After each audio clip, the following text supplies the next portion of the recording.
مفتی صاحب قرآن کہتا ہے جیسا مرد ہوگا ویسی عورت ہوگی، تو فرعون کی بیوی آسیہ اس کو کیوں ملی تھی؟ یہ قرآن کریم کی آیت کہاں ہے کہ جیسا مرد ہوگا ویسی ہی اس کو بیوی ملے گی؟ یہ کوئی آیت مجھے سنا دیں، اگر آپ نے سوال لکھا ہے مجھے آیت پڑھ کے سنا دیں، آیت کہاں ہے؟ یہی میں کہتا ہوں کہ قرآن ترجمے کے ساتھ نہ پڑھو خود جب تک علماء سے نہ سمجھو۔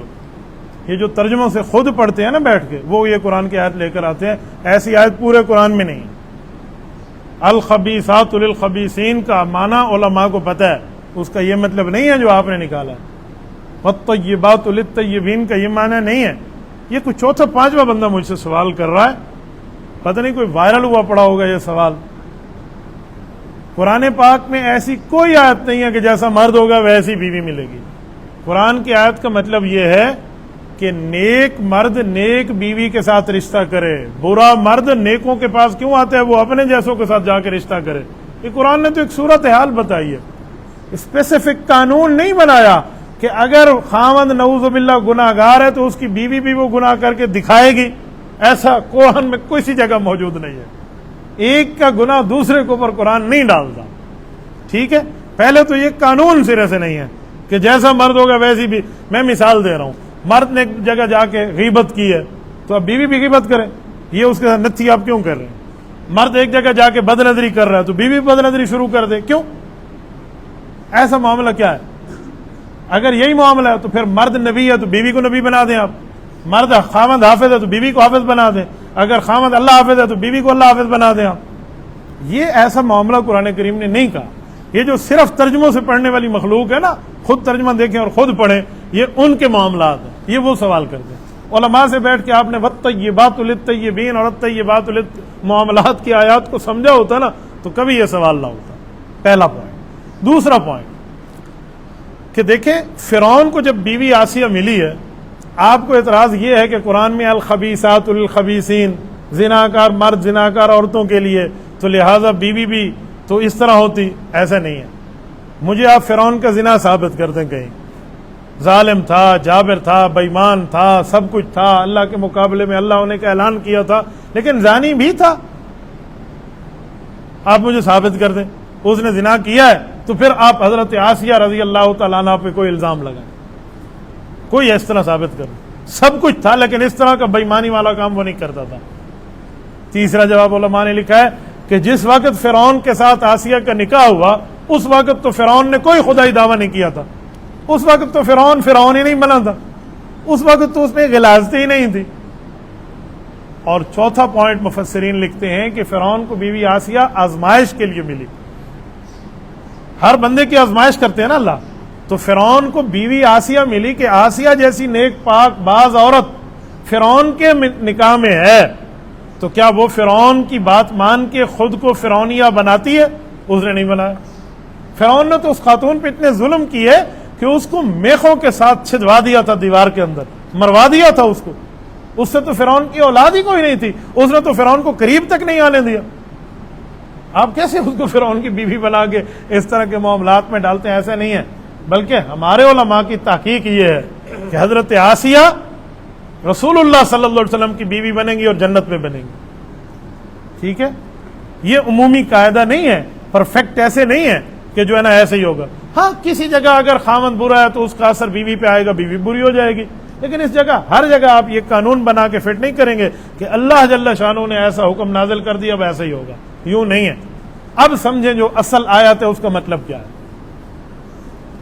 حضرت عائشہ رضی اللہ تعالیٰ عنہ رسول اللہ صلی اللہ علیہ وسلم کی حرم، حضور کی عزت، حضور کی بیوی، آپ کی اور ہماری اماں جان رضی اللہ عنہا ایک سفر سے حضور کے ساتھ واپس آ رہی ہیں۔ نبی پاک صلی اللہ علیہ وسلم کی سفر میں عادت ہوتی تھی کہ بیویاں بھی ساتھ ہوتی۔ رسول اللہ نے کوئی سفر جہاد تقریباً بیویوں کو بغیر نہیں کیا، اکا دکا کی بات اور ہے۔ کوئی سفر حج، کوئی سفر عمرہ بغیر بیوی کے نہیں کیا۔ اس لیے میں کہتا ہوں عمرے کا سفر کریں تو بیوی کے ساتھ کریں۔ لوگوں کے ہاں ترتیب ہے، وہ کہتے ہیں میں تو ماں نال عمرے تے ویسا، میں کہ ماں کو پیو نال بھیج، ٹھیک ہے؟ بیوی اپنے خاوند کے ساتھ جائے۔ لوگ کہتے ہیں میں تو ماں کے ساتھ جاؤں گا، پھر ٹھیک ہے ماں بھی جائے بیوی بھی ساتھ جائے نا۔ ہمارے یہاں ایک ترتیب ہوتی ہے، ساری زندگی گھر کے جھاڑو اس عورت نے دیے، اس میں ہمارے بچے پیدا ہوئے، جب عمرے کی باری آئی تو میں مان المجرا، بھائی اس کو بھی ساتھ لے جائیں۔ نبی پاک صلی اللہ علیہ وسلم نے اپنی بیویوں کو کسی عمرہ ایسا نہیں، آپ عمرہ ثابت کر دیں حضور کا کہ بیوی ساتھ نہیں ہے، حج ثابت کر دیں اور بیوی ساتھ نہیں ہے، ایسے نہیں ہے۔ تو رسول اللہ صلی اللہ علیہ وسلم سفر جہاد سے واپس آ رہے ہیں، بیوی ساتھ ہے۔ حضرت اماں جان عائشہ رضی اللہ تعالیٰ عنہ کمزور جسم کی مالک تھیں۔ کمپنی کے معاملات جو ہوتے ہیں نا ہمارے ہاں، وہ کہتے ہیں اس کا ابا بھی کمزور ہے تو یہ بھی کمزور ہے، کمپنی سے کمزور ہے ہمارے ہاں جیسے کہ حضرت صدیق اکبر رضی اللہ عنہ دبلے پتلے جسم کے بندے نہیں تھے، بالکل ایسے نحیف جسم کے مالک تھے۔ تو حضرت اماں ان کی بیٹی ہیں، کمزور جسم کی مالک ہیں۔ حضرت اماں جس خیمے میں ہوتی تھی نا، تو خیمے کا کجاوا اٹھا کر نا وہ اونٹ پہ رکھ دیا جاتا، پھر اتار دیا جاتا۔ تو جن کی ڈیوٹی تھی انہوں نے کجاوا اٹھا کے اوپر رکھ دیا۔ اماں عائشہ اندر ہیں یا نہیں ہے ان کو محسوس نہیں ہوا، انتہائی پتلے جسم کی مالک ہیں۔ حضرت اماں عائشہ رضی اللہ عنہ قضاء حاجت کے لیے دور گئی ہوئی ہیں، ان صحابہ کو محسوس نہیں ہوا، انہیں رکھا اونٹ پہ اور چل میرا بھائی، سارے اونٹ بھی چل پڑے اور سارا لشکر بھی چل پڑا۔ حضرت اماں جان رضی اللہ عنہ واپس اپنے خیمے پہ آئی تو نہ کوئی خیمہ، نہ کوئی کجاوا، نہ کوئی اونٹ، نہ کوئی لشکر، سارے چلے گئے۔ حضرت اماں جان رضی اللہ عنہ کی رسول اللہ کے وفات کے وقت عمر مبارک میرے خیال میں کوئی 17-18 سال بنتی ہے، اس وقت تو حضرت اماں جان رضی اللہ عنہ کی عمر کو 14-15 سال ہو گئی۔ حضرت اماں بہت پریشان ہو گئے، کیا ہوگا، لیکن ایک تسلی تھی حضرت اماں جان رضی اللہ، بیوی ہے نا، پتہ ہوتا ہے خاوند کے بارے میں۔ رسول اللہ صلی اللہ علیہ وسلم کی ایک عادت مبارکہ تھی کہ جب سارا لشکر چلا جاتا تو کسی ایک نہ ایک صحابی کی ڈیوٹی لگاتے کہ بھائی آخر میں آپ نے آنا ہے، کوئی چیز گری پڑی ہو کسی قافلے والے کی تو وہ آپ نے اٹھا کے لانی ہے۔ تو اماں کو یہ تسلی تھی۔ تو ایک صحابی جن کا نام ہے حضرت صفوان ابن معطل رضی اللہ تعالیٰ عنہ، ان کو پیچھے چھوڑ دیا گیا۔ وہ جب تشریف لائے تو وہ کہتے ہیں پردے کی آیت اترنے سے پہلے میں اماں کو دیکھ چکا تھا۔ اماں جان عائشہ نے اپنے اوپر اوڑھنی لی، یہ دوپٹہ، اور وہیں سو گئے، وہ جو بڑی سی چادر تھی۔ تو انہوں نے کہا میں نے اندازہ لگا لیا یہ تو اماں عائشہ اور یوں۔ بہرحال اماں عائشہ فرماتی ہے پورے راستے میں اس شخص ایک لفظ نہیں بولا، اس نے آ کے اونٹ بٹھایا اور کہا انا للہ و انا الیہ راجعون، بس اماں عائشہ اس اونٹ پہ بیٹھ گئے۔ اور وہ ابھی مدینہ پہنچا ہی نہیں تھا لشکر، ادھر آ کر ان نے پہنچا دیا۔ میں نے یہ مقام اپنی آنکھوں سے دیکھا ہے، یہ میں گیا ہوں بھائی غلام رسول مینگل کو اللہ جزائے خیر عطا فرمائے، ہمارے مکہ مکرمہ کے انتہائی مخدوم دوست ہیں، جمعیت علماء اسلام کا کردہ دھرتا دیوانہ ہے، قائد جمعیت دامت برکاتہم کے ساتھی ہیں، وہ مجھے یہاں لے کر گئے، میں نے اس مقام کی زیارت کی ہے۔ حضرت اماں جان رضی اللہ عنہ فرماتی ہیں ہم راستے میں آگے پہنچ گئے، اللہ اللہ خیر صلی اللہ، میں اپنے خیمے میں چلی گئی، مدینہ طیبہ آ گئی، مدینہ طیبہ پہنچ گئی۔ مدینہ طیبہ میں پتہ ہی کسی کو نہیں حضرت اماں عائشہ کے دماغ میں کہ لوگوں کے یہاں باتیں کیا چل رہی ہیں۔ یہی بے ایمان جس کا بھی میں نے خطبہ جمعہ میں ذکر کیا، عبداللہ بن ابی، یہ رئیس المنافقین تھا، منافقین کا سردار تھا، اس نے الزام لگایا۔ اب بکواس کا بنیاد کیا بنائی، ایک مرد ہے، ایک عورت ہے، اکیلے ہیں، تنہا ہیں، یہ وہ ادھر ادھر کر کے اس نے زبانیں چلا، اور یہ باتیں اتنی مدینہ میں پھیل گئی کہ اماں عائشہ کہتی ہے مجھے پتہ ہی نہیں ہے، مدینہ طیبہ میں باتیں چل رہی ہیں، سو چل رہی ہیں، معاملہ چل رہا ہے۔ چلتے چلتے چلتے یہ بات اماں عائشہ کے کان تک کیسے پہنچی؟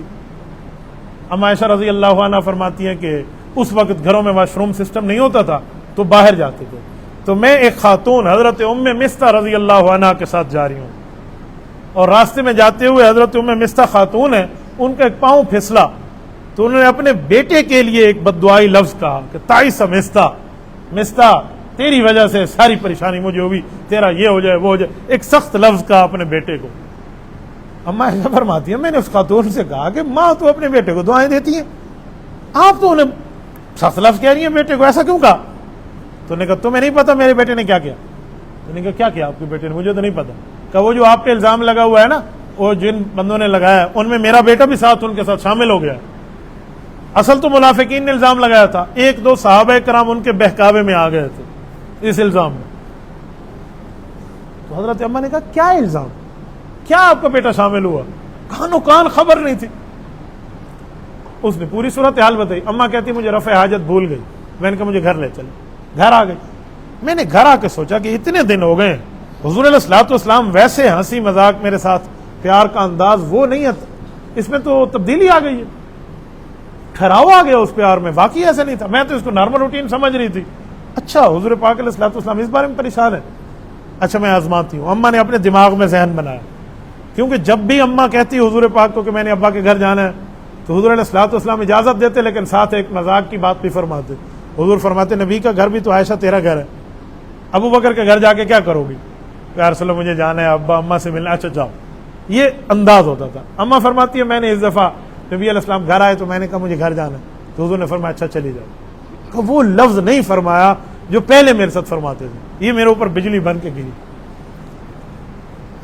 بخاری شریف میں 4 یا 3 صفحے اس کے لیے لکھے ہوئے، میں اس کا خلاصہ آپ کو سنا رہا ہوں۔ اماں جان عائشہ اپنی اماں کے گھر گئی، ابو بکر کو بھی پتہ ہے، اور ماں زینب ام رومان اماں عائشہ کی اماں، انہیں بھی پتہ۔ ابا ادھر بیٹھ کے رو رہا ہے، ماں ادھر بیٹھ کے رو رہی، کیا ہو گیا ہمارے گھر پہ؟ اماں عائشہ کہتی ہیں روتا دیکھ کر میں بالا خانے والے کمرے میں، ڈبل سٹوری تھی اس زمانے کی، اس میں جا کے بیٹھ گئی، اور میں نے بھی نہ کوئی کھایا پیا کچھ بھی نہیں۔ ابو بکر صدیق آئے، ماں آئی، روئے جا رہی، کہا بیٹا ہمیں آپ پہ اعتماد ہے، آپ نے کوئی غلطی نہیں کی، لیکن حضور کے دل میں یہ بات آ گئی، لوگوں نے بات پھیلا لی، دعا کرو یہ کیسے نکلے گی۔ کچھ وقت گزرا، نبی علیہ الصلوۃ والسلام نے مسجد نبوی میں صحابہ کرام کو بلایا، نام نہیں لیا اس منافق کا، صرف یہ کہا کہ لوگ میرے گھر کے بارے میں مجھے تکلیف دے رہے، مشورہ دے مجھے کیا کرنا چاہیے۔ یہاں مشورہ ایک آیا کہ بیویاں تو آپ کے لیے بہت ہے، طلاق دے دیں، دوسری مل جائے گی۔ ایک مشورہ آیا کہ تھوڑی تحقیق، یہ وہ۔ حضرت عمر جب اٹھے نا، میں نے کہا نا 18 آیتیں اتری حضرت عمر کی کہنے پہ سورۃ نور، حضرت عمر نے کہا یا رسول اللہ مشورے سے پہلے ایک سوال۔ اب یہ مشورے کی نوعیت بدل گئی، مسجد نبوی ہے، حضور بیٹھے ہیں، حضرت عمر سوال کر، کہ جی سوال یہ کہ یا رسول اللہ طلاق کی بات تو ہوتی ہے نکاح کے بعد، پہلے یہ بتائیں عائشہ سے نکاح کا مشورہ آپ کو کس نے دیا تھا؟ عمر یہ تو اللہ کے کہنے پہ ہوا تھا۔ فرمایا پھر اللہ آپ کے بستر پر غلیظ عورت نہیں آنے دے گا۔ حضرت عمر کے اس مشورے نے معاملہ ٹھنڈا کر دیا، اور سب نے شکریہ ادا کیا۔ اس موقع پر حضرت بریرہ کو بلایا گیا، حضرت بریرہ رضی اللہ عنہ اماں عائشہ کی خادمہ ہیں، انہیں بلایا گیا اور پوچھا بتاؤ تم عائشہ کے بارے میں کیا جانتی ہو، تم نے تو بڑی خدمت کی ایک عرصہ تک ان کے پاس۔ انہوں نے کہا میں تو اپنی مالکن کے بارے میں ایک ہی بات جانتی ہوں، اتنی سادہ خاتون ہے، آٹا گوندھ لیتی ہیں اور خود سو جاتی ہیں، بعض اوقات بکریاں آ کے آٹا کھا جاتی ہیں، کہ ایسی سادہ عورت پہ اس طرح کے الزامات۔ نبی علیہ السلام اٹھے اور حضرت ابو بکر کے گھر گئے، ایک عرصے کے بعد گھر گئے، حضرت ابو بکر رو رہے تھے، استقبال کیا، بٹھایا۔ اب ساس سسر ہیں ابو بکر اور ان کی بیوی، رسول اللہ اس گھر کے داماد ہے۔ فرمایا عائشہ کہاں ہے؟ کہ وہ اس کمرے میں ہے، جب سے آئی ہے کھاتی پیتی نہیں ہے، روئے جا رہی ہے، کیا ہم تینوں اس کے پاس چلیں؟ کہا تینوں چلیں، یہ تینوں گئے۔ حضرت اماں یا پتہ نہیں بلایا گیا ہے، بہرحال اللہ کم پیشی معاف فرمائے، اماں عائشہ سے ملاقات ہوئی، بیٹھے ہیں، یہاں ایک لفظ فرمایا کہ عائشہ اگر کوئی غلطی ہو گئی آپ سے معافی مانگ لو، میں نبی اللہ سے تیرے لیے معافی مانگوں گا۔ کتنی بڑی آفر ہے، ان قلتی المنطفۃ بہ اللہ۔ حضرت اماں فرماتی ہے میرے دماغ میں ایک آیت ہے قرآن کی، حضرت یعقوب علیہ السلام کے بارے میں، لیکن یعقوب علیہ السلام کا لفظ میرے دماغ سے بھول گیا اس پریشانی میں۔ تو میں سوچنے لگی وہ کس نبی کی بات میں کرنا چاہ رہی تھی، تو یعقوب میرے دماغ میں نہیں آ رہا۔ کہتے میں نے حضور سے کہا کہ یا رسول اللہ میری مثال یوسف کے ابا والی ہے، اتنی پریشان کہ میں صبر کروں گی صفائی اللہ دے گا، یہ آیت بتانا چاہ رہی تھی۔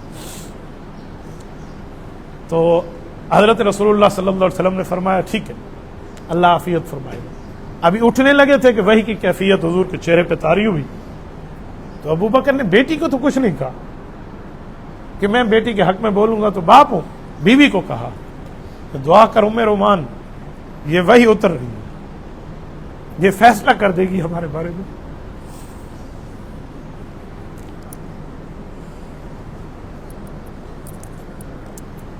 یہ آیت اتری جس نے اماں عائشہ کی صفائی دی۔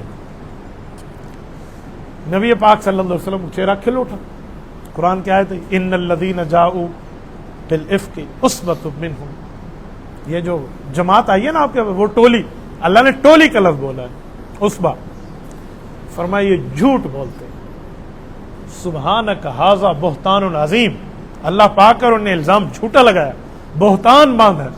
عائشہ کا معاملہ یوں نہیں ہے، کیوں؟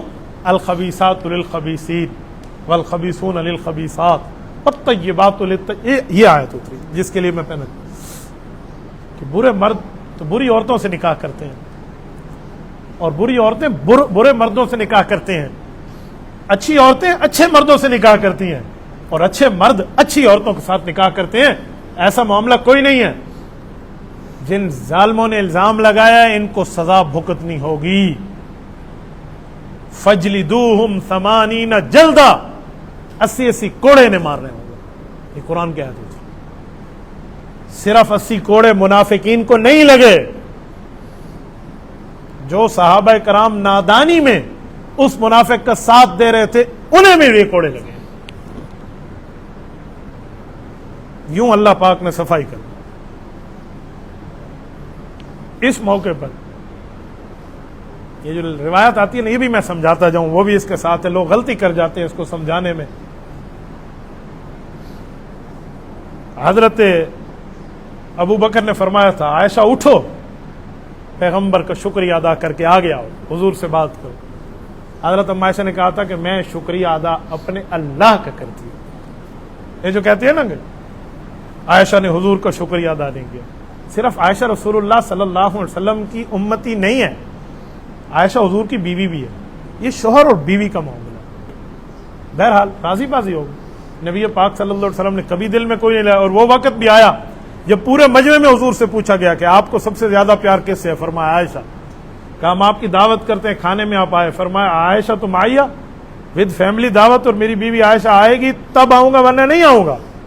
اس صحابی نے کہا یا رسول اللہ اکیلی آپ کی دعوت ہے، فرمایا میں نہیں آتا۔ یہاں مفسرین نے لکھا ہے کہ شاید اس شخص کے دل میں حضرت عمہ رضی اللہ عنہ کے لیے کوئی بات ہو تو حضور نے بطور علاج فرمایا تھا کہ بیوی آئے گی تو آؤں گا۔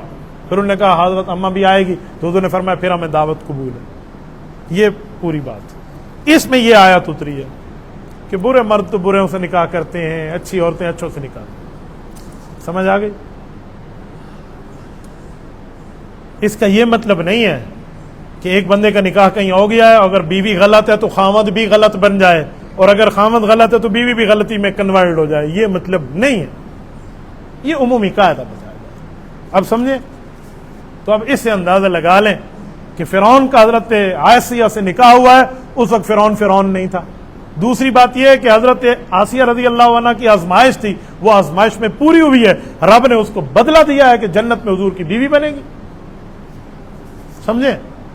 یہ ہے قرآن کی آیت کی تفسیر جو میں نے آپ کو رسول اللہ صلی اللہ علیہ وسلم کی حدیث سے سمجھائی ہے۔ اب مجھے بتائیں جو صرف ترجمے پڑھنے والی مخلوق ہے، جو صرف ترجمہ اٹھائیں، اس میں تو واقعات نہیں ہوں گے، پوری تشریح نہیں ہوگی، وہ آیات کیسے سمجھیں گے؟ وہ الٹ سمجھیں گے اور کام اس لیے کہتا ہوں علماء سے، ماہرین سے سمجھو۔ ترجمہ جب تک آپ ماہرین سے نہیں سمجھیں گے مسئلہ خراب رہے گا۔ ایک ہمارے ہاں ہے تنور لگاتا ہے، اس کو کسی نے کہا بھائی قرآن کا ترجمہ پڑھا کر، اس نے کہا میں تنوری ہوں، مجھے تنور کی روٹی لگانا آتی ہے، ترجمہ پڑھوں گا تو ضرور پڑھوں گا لیکن علماء کی زیر نگرانی پڑھوں گا۔ تو اسی لیے دیکھیں ایک آیت ایک سوال پہ مجھے اتنا وقت لگا، تو بہرحال اللہ پاک عافیت فرمائے۔